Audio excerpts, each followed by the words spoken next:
Hey everyone, welcome back to my channel. Today we're going to be closing out my budget for the month of June. So we are going to jump right on into it. There's lots to cover and I just want to make sure that this video is not too long. If you are new to my channel, welcome. My name is Janelle. I'm a wife and a mother of a 17-month-old baby girl. And on here, I do all things budgeting. I also include work week lunches, grocery hauls, meal planning, and lifestyle videos. I do just want to let y'all know that I do have two budgets. So this is my personal budget, but I also have a household budget that I don't currently share right now, but we'll be bringing that back in 2024. And so you will see things, or you won't see things such as like a mortgage or utilities or things of that sort. So the first thing I want to do just to kind of close this dashboard out is I want to count how many no spends I had. So I had 1, 2, 3, 4, 5, 6, 7, 8, 9, 10, 11, 12, 13. So I had 13 no spends. And pretty much I just kind of, even if it's budgeted for, there was 13 times out of 30 days that I just did not spend anything at all. So that is where we are with that. Now we're going to turn over to all of my goals, errands, and investments. So we're going to start off with my goals first. My first goal was to lose 5 pounds. I did not do that. I did lose 2 pounds, but I am losing inches. So right now I am focusing a lot on my health right now and making sure that I am, eating well, exercising, and all of that good stuff.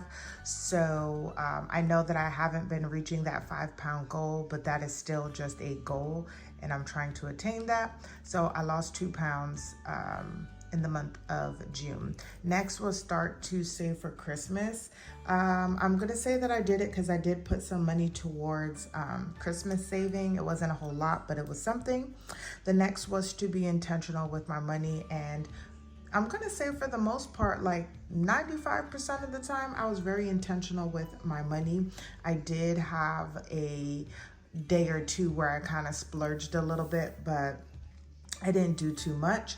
I was able to pay back my Stitch Fix from Mother's Day that I got myself, so that was taken care of.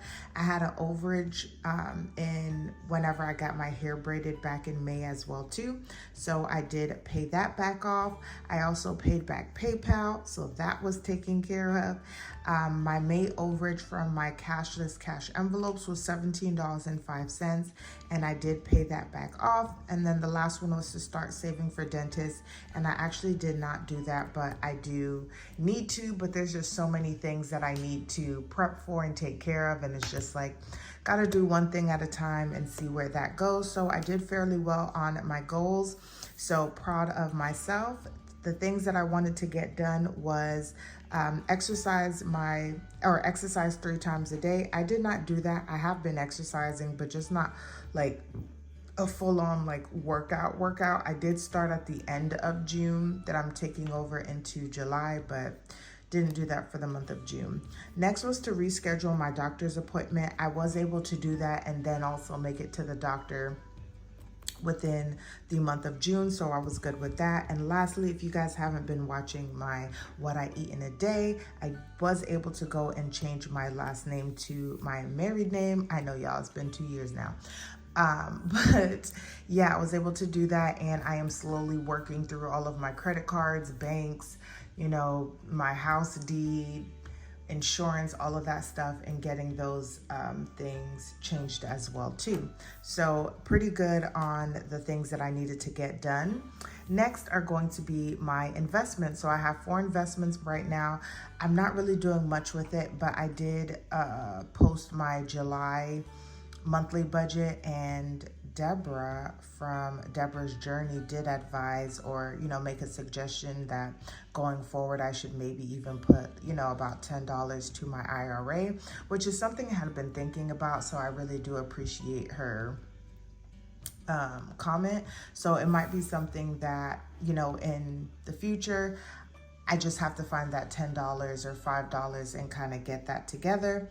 But for Robinhood, I did not put any money in there.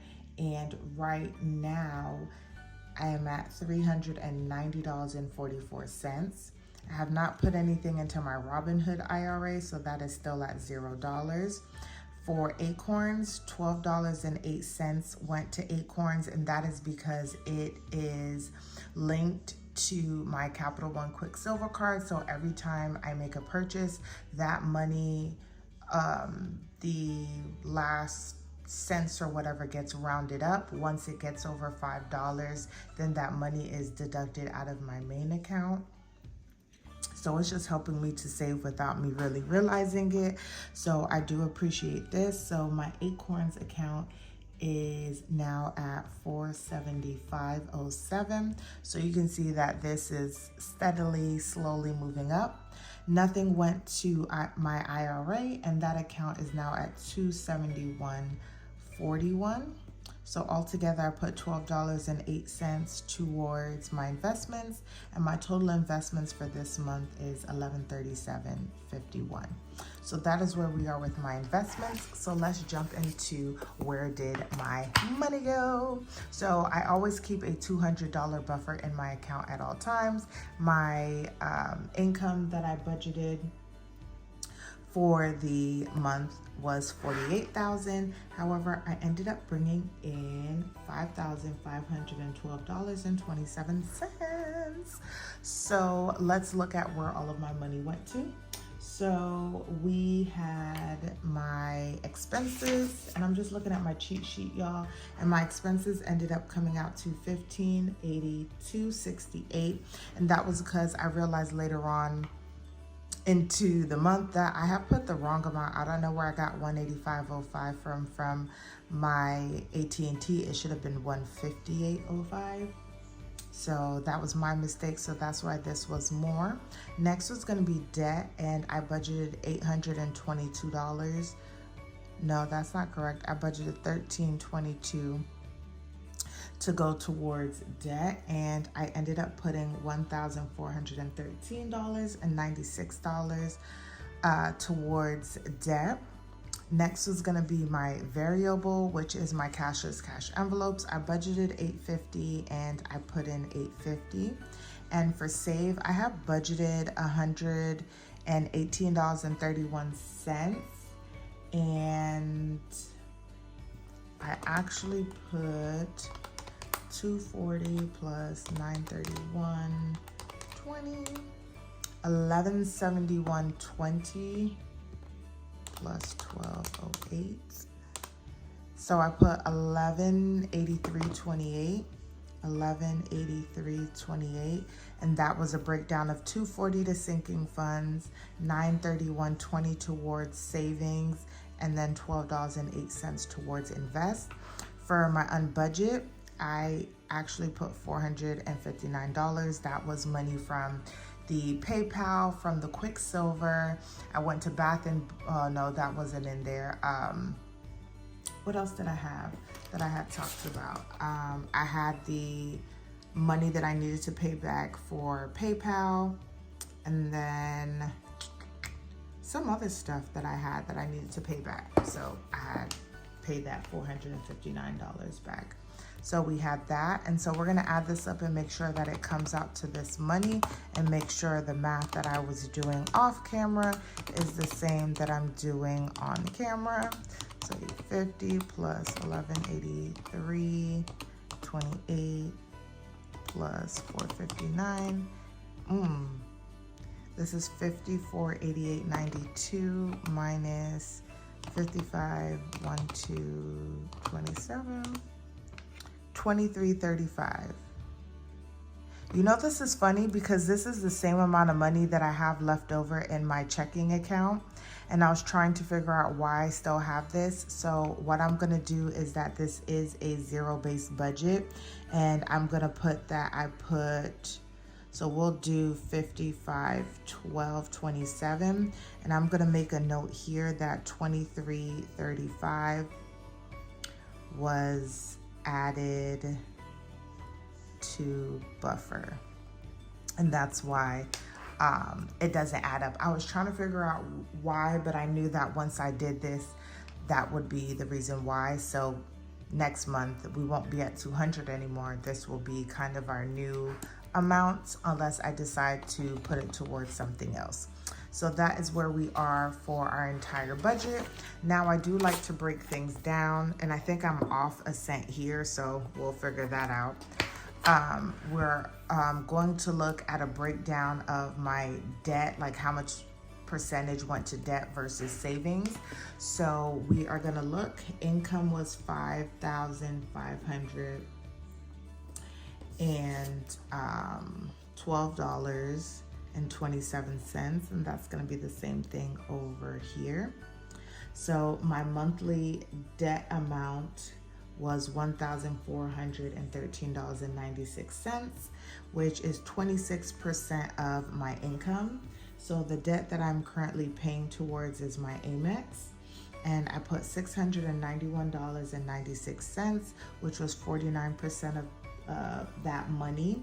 Next was Ashley's one, and that was $96, and that was 7% of the money that went towards debt.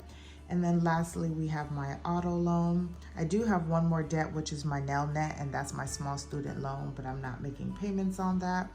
And $626 for the auto loan, and that was 44% of my debt. I'm currently working my snowball on my Amex card and trying to get that taken care of.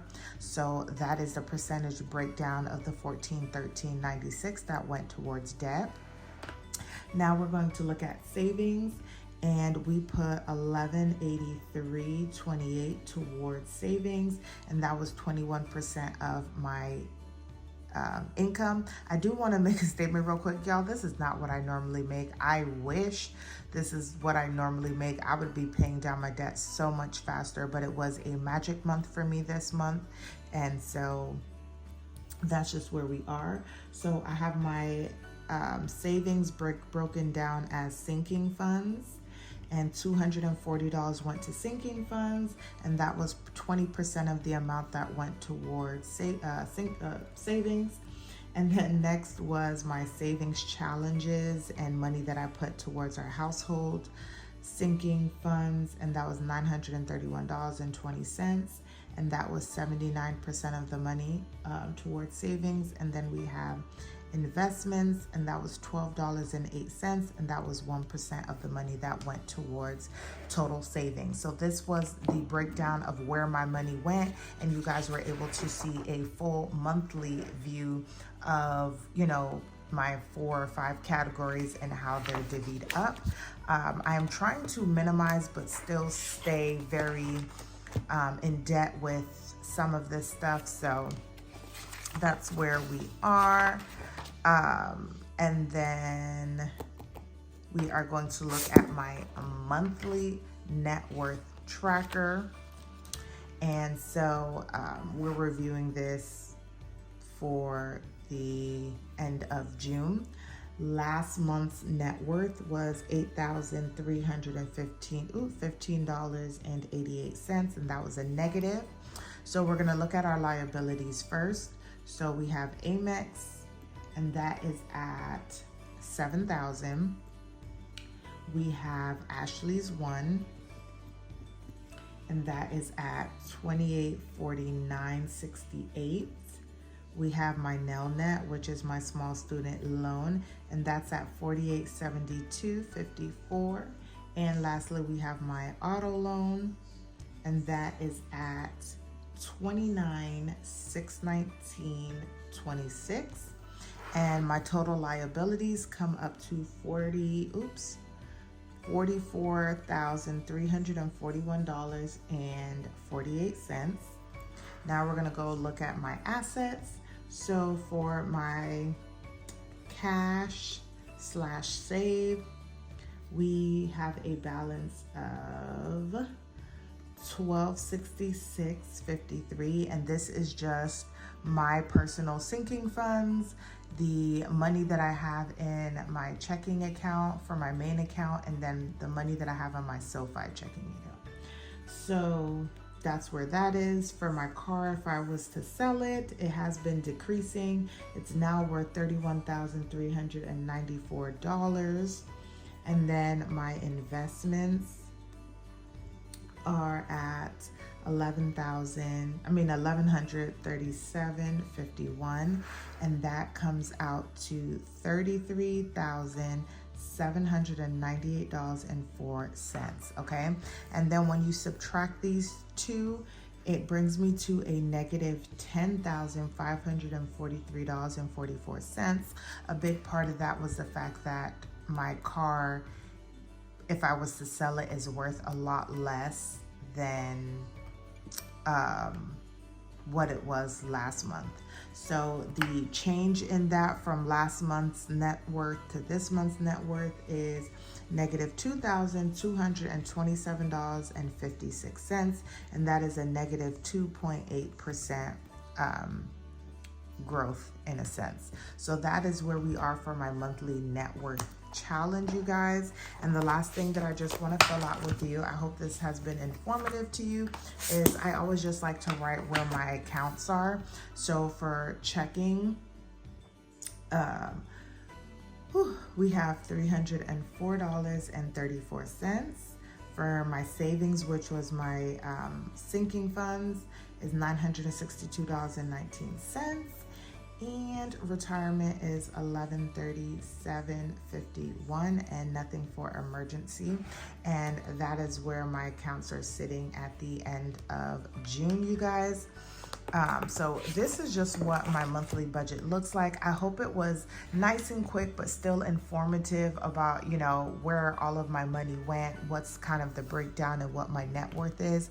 The way that I have my budgeting system kind of set up is I'm working on taking care of my debt first and then moving on to our household and kind of functioning out of our household, because we're trying to attain something in the future, and so I need to take care of me first and then move on. So this is just where we are. Don't forget to like, comment, and subscribe, and I will see you guys in the next one.